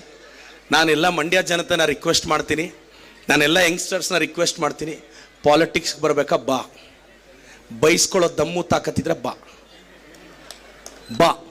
ಸೋಷಿಯಲ್ ಮೀಡಿಯಲ್ಲಿ ಬೈತಾರೆ, ಟ್ರಾಲ್ ಮಾಡ್ತಾರೆ, ರೀಲ್ಸ್ ಮಾಡ್ತಾರೆ, ಕೆಟ್ಟದಾಗ ಬೈತಾರೆ, ಬೈಲಿಲ್ಲ ಅಂದರೆ ದುಡ್ಡು ಕೊಟ್ಟು ಕಾಮೆಂಟ್ ಹಾಕ್ಸ್ತಾರೆ. ನಮ್ಮನ್ನು ಸ್ಪೀಕರು ಬೈತಾರೆ. ನನಗೆ ಅಫಿಷಿಯಲ್ ವಿರೋಧ ಪಕ್ಷದ ನಾಯಕರು UT ಖಾದರ್ ಸಾಹೇಬ್ರು, ನನಗೆ ಮಾತ್ರ ಇಬ್ಬರು ವಿರೋಧ ಪಕ್ಷದ ನಾಯಕರು, R ಅಶೋಕಣ್ಣ ಮತ್ತು UT ಖಾದರ್ ಅವರು. ನಾನು ಅದೃಷ್ಟವಂತ ಸರ್, ಅದು ನಿಮ್ಗೆ ಯಾರಿಗೂ ಅದೃಷ್ಟ ಇಲ್ಲ, ನಾನು ಭಾಳ ಅದೃಷ್ಟವಂತ. ಎಸ್, ಎಲ್ಲೋ ಚಿಕ್ಕಬಳ್ಳಾಪುರಕ್ಕೆ 18 ಕಿಲೋಮೀಟರ್ ದೂರದಲ್ಲಿರೋ ಪೆರೇಸಂದ್ರದಲ್ಲಿ ಹುಟ್ಟಿದವರು ನಾನು. ಭಾಳಷ್ಟು ಜನ ಗೊತ್ತಿರಬೇಕು ಸರ್, ಎಲ್ಲ ಬಡವ್ರ ಮಕ್ಕಳಿಗೆ, ಮಿಡಿಲ್ ಕ್ಲಾಸ್ ಮಕ್ಕಳಿಗೆ ಹೇಳ್ತೀನಿ, ನನ್ನ ತಂದೆ ತಾಯಿ ನನಗೆ 16 ವರ್ಷ ಇದ್ದಾಗ ತೀರ್ಕೊಂಡಾಗ ನಮ್ಮೂರಲ್ಲಿ ಕೆಲವರೆಲ್ಲ ಹೇಳೋರು, ಪ್ರದೀಪ್ ದೇವಸ್ಥಾನದಲ್ಲಿ ಮದುವೆ ಆಗು, ಒಂದು 200 ಜನ ಬರ್ಬೋದು, ನಾನು ಒಂದು ತಿಂಡಿ ಒಂದು ರೈಸ್ ಬಾತ್ ನಾನು ಮಾಡಿಸ್ತೀನಿ, ಮದುವೆಗೆ ಒಂದು 50,000 1 ಲಕ್ಷ ನಾವ್ಯಾರೋ ಎಲ್ಲ ಹಾಕ್ಕೊಂಡು ಪಾಪ ಅಪ್ಪ ಅಮ್ಮ ಇಲ್ದಾರೆ ಹುಡುಗನಪ್ಪ ಅಂದರು. ನಾನು ಅದನ್ನು ಸಿಂಪತಿಯಾಗಿ ತಗೊಳ್ಳಿಲ್ಲ, ಚಾಲೆಂಜಾಗಿ ತಗೊಂಡೆ. ನನ್ನ ಮದುವೆನ ತಾಜ್ ವೆಸ್ಟ್ ಎಂಡಲ್ಲೇ ಅದೇ. 2 ವೀಲರ್ ತಗೊಳಕ್ಕೆ ಡೌನ್ ಪೇಮೆಂಟ್ ಇರಲಿಲ್ಲ. ಈಗ BMW ಕಾರ್ 2 ಕೋಟಿದು ಆ ಕಡೆ ನಿಲ್ಲಿಸಿ ಬಂದಿದ್ದೀನಿ. ಇದೆಲ್ಲ ಕಷ್ಟಪಟ್ಟು ದುಡಿದಿದ್ದು, ನನ್ನ ಪರಿಶ್ರಮದಿಂದ ಬಂದಿದ್ದು. ಕೋಚಿಂಗ್ ಸೆಂಟರ್ ಅಂದರೆ ಬೆಂಗಳೂರಲ್ಲಿ ಆಂಧ್ರದವರು ರಾಜಸ್ಥಾನವ್ರ ಮಧ್ಯೆ ಕನ್ನಡದವ್ನು ಯಾವನು ಎದ್ದೇಳಕ್ಕಾಗಿರಲಿಲ್ಲ. ಲಾಂಗ್ ಟರ್ಮ್ ಅಂದರೆ ಮೆಡಿಕಲ್ ಅಂದರೆ ಇಲ್ಲ ಆಂಧ್ರ ಇಲ್ಲ ರಾಜಸ್ಥಾನ್ ಅಂಥವ್ರಿಗೆಲ್ಲ ಸೆಟ್ ಹೊಡೆದು ಒಬ್ಬ ಕನ್ನಡದ ಹುಡುಗ ಬೆಂಗಳೂರು ಮಾರ್ಕೆಟಲ್ಲಿ ನಿಂತಿದ್ದಾನೆ. ಅದು ಪ್ರದೀಪ್ ಈಶ್ವರ್ ಪರಿಶ್ರಮ ಅಕಾಡೆಮಿ. ನಮ್ಮ ಹತ್ರ ದೊಡ್ಡ ಫೀಲ್ಡ್ ಇಲ್ಲ, ದೊಡ್ಡ ಇನ್ಫ್ರಾಸ್ಟ್ರಕ್ಚರ್ ಇಲ್ಲ, ಧೈರ್ಯ ಇದೆ ಅಷ್ಟೇ. ನನ್ನ ಹತ್ರ 3 ಕಾಸ್ಟ್ಲಿಯಸ್ಟ್ ಥಿಂಗ್ಸ್ ಇದೆ. ಒಂದು ಐಫೋನು, 2ನೇದು BMW, 3ನೇದು ಸ್ವಿಸ್ ಬ್ಯಾಂಕ್ ಕಡ ಇಟ್ಟರು ಪರ್ಚೇಸ್ ಮಾಡೋಕ್ಕಾಗ್ದಾರೋ ನನ್ನ ಧೈರ್ಯ. ಅದೊಂದೇ ಏನಿದೆ ಕಳ್ಕೊಳಕ್ ನಮ್ಮ ಹತ್ರ. ಬಂದಿದ್ದೆ ಬೀದಿಯಿಂದ, ಎದ್ದು ಬಂದಿರೋದು ಬೀದಿಯಿಂದ. ನನಗೆ ಹೇಳ್ತಾರೆ, ನೀನು ಜಾಸ್ತಿ ಮಾತಾಡ್ತಿದ್ಯಾ, ನೆಕ್ಸ್ಟ್ ಎಲೆಕ್ಷನ್ ಸೋತೋಗ್ತೀಯ. ನಾನು ಹೇಳಿ ಹೋಗಲೇ, ಮೊನ್ನೆ ಗೆದ್ದಿದ್ದೆ ಗ್ರೇಟ್ ನಾನು ಒಂದು. ನಾನು ಆರಾಮಾಗಿದ್ದೀನಿ. ನನಗೆ ಸುಮ್ಮನೆ ಯಾರಾದ್ರೂ ಜ್ಞಾಪಿಸ್ತಾರೆ, ನೆಕ್ಸ್ಟ್ ಎಲೆಕ್ಷನ್ ನೀನು ಹುಷಾರು, ಸೋಲಿಸ್ಬಿಡ್ತಾರೆ. ಬೇಡ, ಲೈಫ್ ಟೈಮ್ ಮಾಜಿ ಪೆನ್ಷನ್ ಬರುತ್ತೆ 40,000. ಆರಾಮಾಗಿ ಕೇಳಿ. ನಾನು ಮಾಜಿ MLA ಆಗಿ ಏನಿದ್ರು ನೀವು ಅಲ್ಲ, ಜನ ಮಾತಾಡೋದು ನನ್ನನ್ನು ಇವತ್ತು ನೀವು ಒಂದು ಮೋಟಿವೇಶನಲ್ ಸ್ಪೀಕರ್ ಆಗಿ ಅಕ್ಸೆಪ್ಟ್ ಮಾಡಿದ್ದೀರಾ. ನನ್ನ ಪೊಲಿಟಿಕಲ್ ಪೊಸಿಷನ್ ನಿಮಗೆ ಯಾಕೆ ಅಲ್ವಾ? ನಾನು ಚಾಕ್ ಪೀಸ್ ಹಿಡಿದ್ರೆ ಸಾಕು, ಮತ್ತೆ ಕೋಟಿಗಳ ಎಂಪೈರ್ನ ಕಟ್ತೀನಿ. ನನಗೊಂದು ಚಾಕ್ ಪೀಸ್ ಸಾಕಷ್ಟೇ, ಸಿಗ್ನೇಚರ್ ಹಾಕಕ್ಕೆ ಪೆನ್ನೇ ಬೇಕಾಗಿಲ್ಲ. ನಾನು ಎಲ್ರಿಗೂ ಹೇಳ್ತಾ ಇರ್ತೀನಿ, ಎಸ್ ನಾನು ಧೈರ್ಯವಾಗಿದ್ದೆ. ನನ್ನ ಫ್ರೆಂಡ್ಸ್ ಎಲ್ಲ ಹೇಳೋದು, SLCಯಲ್ಲಿ ನಾನು ಎಲ್ರಿಗೂ ಹೇಳ್ತಾ ಇದ್ದೆ, SLCಯಲ್ಲಿ ನಾನು ಟಾಪರ್ ಆಗ್ತೀನಿ ಅಂತ. ನಮ್ಮ ಬ್ಯಾಚವರೆಲ್ಲ ಹೇಳಿದ್ರು, ಇಂಗ್ಲೀಷ್ ಕಷ್ಟ, ಕನ್ನಡ ಕಷ್ಟ, ಒಬ್ಬರು ಎಲ್ಲ ಏನೇನೋ ಬರೀತಿದ್ರು. ನಾನು ಡಿಸೈಡ್ ಆದೆ, ಒಂದೊಂದು ಚಾಪ್ಟರ್ಗೆ 2 ಪೇಜ್ ಸಮ್ಮರಿ ಮಾಡ್ಕೊಂಡಿದ್ದೆ. ನಾವು Kannada medium sir, English pass ಆಗೋದೇ ಕಷ್ಟ. ಯಾಕೆಂದ್ರೆ ನಮಗೆ ಗೊತ್ತಿದೆ ಇಂಗ್ಲೀಷ್ ಇರೋದೇ ತಪ್ಪು ಮಾತಾಡೋಕ್ಕೆ, ಕರೆಕ್ಟಾಗಿ ಮಾತಾಡೋಕ್ಕೆ ಕನ್ನಡ ಇದೆ ಅಲ್ಲ ಅಂತ. ನಾನು ಇಂಗ್ಲೀಷ್ ಈಗಲೂ ತಪ್ಪೆ ಅಣ್ಣ, ಇಂಗ್ಲೀಷು ಕರೆಕ್ಟಾಗಿ ಮಾತಾಡಿದ್ರೆ ಹೆಂಗಣ್ಣ, ಕನ್ನಡ ಇದೆ ಅಲ್ಲ ಕರೆಕ್ಟಾಗಿ ಮಾತಾಡೋಕ್ಕೆ. ಪ್ರತಿ ಚಾಪ್ಟರ್ಗೂ 2 ಪೇಜ್ ನೋಟ್ಸ್ ಮಾಡ್ಕೊಂಡಿದ್ದೆ. ನನ್ನ ಫ್ರೆಂಡ್ಸ್ ಏನೇನೋ ಗ್ರಂಥಗಳು ಓದ್ತಾ ಇದ್ರು. ನಾನು ಏನು ಕ್ವಶನ್ ಕೇಳಿದ್ರು ಆ 2 ಪೇಜ್ ಆನ್ಸರ್ ಫಿಕ್ಸ್. 94 ಬಂದ್ಬಿಡ್ತಾಣ. ನನಗೆ ಆವಾಗ ಅರ್ಥ ಆಯಿತು, ಎವ್ಯಾಲ್ಯೂಷನ್ ಮಾಡಿರೋ ನನಗಿಂತ ಬ್ರಿಲಿಯಂಟ್ ಅಂತ. ಎಸ್, ಯಾರಿಗೆ ಗೊತ್ತು? ನಾನು ಶಾಕ್. ನನ್ನ ಟಾಪರ್ ಅಣ್ಣ 10th ಅಂದರೆ ಸೆಕೆಂಡ್ ಟಾಪರು. ನನ್ನ ಫ್ರೆಂಡ್ ಆ ಹುಡುಗಿ ಟಾಪರ್ ಆಗಬೇಕು ಅಂತ, ಹುಡುಗಿ ಗೆಲ್ಲಬೇಕು ಅಂತ ಆಸೆ ಇತ್ತು ನನಗೆ. ಅದಕ್ಕೆ ಫಸ್ಟ್ ಟಾಪರು ಹುಡುಗಿ ಆದ್ಲು. ನಾನು ಸೆಕೆಂಡ್ ಆಗಿದ್ದಕ್ಕೆ ತಾನೇ ಅವ್ರು ಫಸ್ಟ್ ಬಂದಿದ್ದು. ನಾನು ಫಸ್ಟ್ ಬಂದಿದ್ದರೆ ಅವ್ರು ಸೆಕೆಂಡ್ ಬರೋರಾ?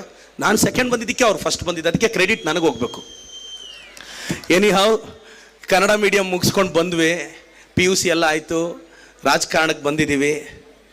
ತಿಮಿಂಗ್ಲಗಳ ಮಧ್ಯೆ ಈಜ್ತಾ ಇದ್ದೀವಿ. ಇನ್ನು 20-30 ವರ್ಷಕ್ಕೆ ಈ ರಾಜಕಾರಣದಲ್ಲಿ ಎಲ್ಲೋಗಿ ತಲುಪ್ತೀವೋ ಒಂದಂತೂ ಸತ್ಯ, ಕಷ್ಟನೋ ಸುಖನೋ ಧೈರ್ಯವಾಗಂತೂ ಬದುಕ್ತೀವಿ, ಯುವಕರಿಗೆ ಆಶಾಕಿರಣವಾಗಂತೂ ಇರ್ತೀವಿ. ನಾನು ನಿಮ್ಮೆಲ್ಲರಿಗೂ ರಿಕ್ವೆಸ್ಟ್ ಮಾಡ್ತೀನಿ ಸರ್, ಆರೋಗ್ಯ ಹುಷಾರು, ನಿಮ್ಮ ಭವಿಷ್ಯ ಹುಷಾರು. ಹುಡುಗಿರು ಪ್ಲೀಸ್ ಜಾಸ್ತಿ ಡಿಸ್ಟರ್ಬ್ ಆಗಬೇಡಿ, ತಲೆಗೆಡ್ಸ್ಕೊಬೇಡಿ, ಅಪ್ಸೆಟ್ ಆಗಿ ಲವಲ್ಲಿ ಫೇಲ್ಯೂರ್ ಆದ್ವಿ ಅಂತ ಸತ್ತೋಗಕ್ಕೆ ಹೋಗ್ಬೇಡಿ. 1-2 ದಿನ ನೆಮ್ಮದಿಯಾಗಿರಿ, ಸ್ನಾನ ಮಾಡಿ, ತಲೆ ಬಾಚ್ಕೊಳ್ಳಿ, ಮಂಡ್ಯ ಎಲ್ಲ ರೌಂಡ್ ಹಾಕಿ. ಅಷ್ಟು ದೊಡ್ಡೂರಲ್ಲಿ ಇನ್ನೊಂದು ಹುಡುಗಿ ಸಿಗಲ್ವಾ ಏನು? Thank you so much sir. Ravi ಅಣ್ಣ, ಆಲ್ ದಿ ಬೆಸ್ಟ್. ನೀನು ನೆಕ್ಸ್ಟ್ ಟೈಮ್ ಗೆಲ್ಬೇಕು ರವಿ ಅಣ್ಣ. Thank you.